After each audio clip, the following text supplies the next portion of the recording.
تین باتیں حضرت علی رضی اللہ تعالیٰ عنہ کی زندگی میں بڑی زیادہ غالب ہیں۔ ان میں سے پہلی بات ہے مولا علی شیر خدا کا علم مبارک۔ حضور نے فرمایا میں علم کا شہر ہوں اور علی اس کا دروازہ ہے۔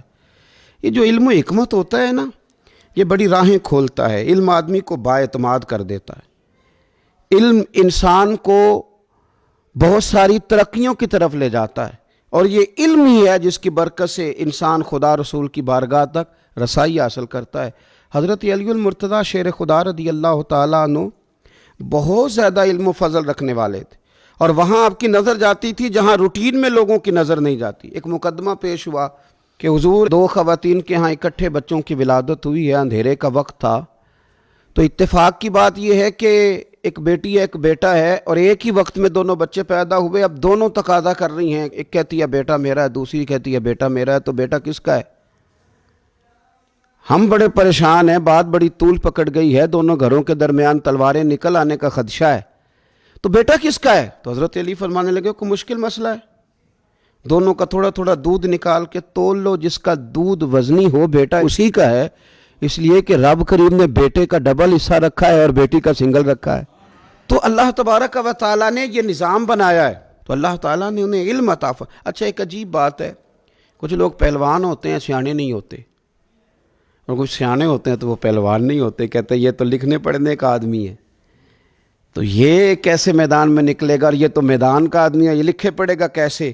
تو مولا علی شیر خدا نے دنیا کا یہ رنگ بھی غلط کر کے دکھایا، فرمایا سیانا بھی مجھ سے بڑا کوئی نہیں اور دلیر بھی مجھ سے بڑا کوئی نہیں۔ علم و فضل کا یہ عالم تھا، اور جرت اور بہادری ناز کرتی تھی مولا علی پہ۔ شجاعت کا دوسرا نام ہی مولا علی شیر خدا ہے۔ آپ دیکھیے حضرت علی نے ہر میدان میں ہی کامیابیاں دکھائیں، لیکن فاتح خیبر خاص کر کہلائے۔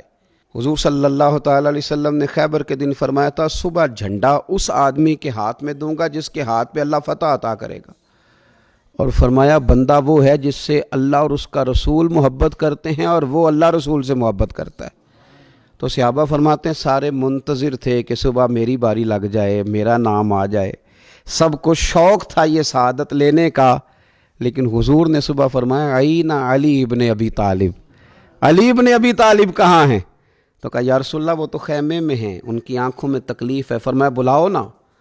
تو حضرت شیر خدا علی المرتضیٰ رضی اللہ تعالیٰ عنہ کو بلایا، تو کریم نے اپنا لعاب دہن لگایا، تو حضرت علی فرماتے ہیں یوں لگا جیسے کبھی درد ہوا ہی نہیں تھا، اور پہلے سے زیادہ اللہ تعالیٰ نے آنکھوں کو روشنی عطا فرما دی۔ پھر آپ خیبر کے میدان میں لڑے، مرحب کے ساتھ لڑے اور کمال کر دیا۔ جنگ خندق میں عمر ابن عبد ود کے خلاف لڑے تو کمال کر دیا، اور خیبر کا دروازہ ایک ہاتھ سے اکھیڑ کے اتنی دور پھینکا کہ بعد میں 40 لوگ بھی اٹھاتے تھے تو ان سے اٹھایا نہیں جاتا تھا، دیواریں ہلتی رہتی ہیں اور در کانپ جاتا ہے، علی کا نام سن کے اب بھی خیبر کانپ جاتا ہے۔ تو حضرت علی المرتضیٰ علم و فضل والے، جرت اور بہادری والے۔ اور پھر تیسری بات جو ان کی زندگی میں میری سمجھ میں آئی ہے بہت زیادہ تھی، وہ تھا ورع، تقوی، زہد۔ مال و دولت کے ساتھ دلچسپی نہیں،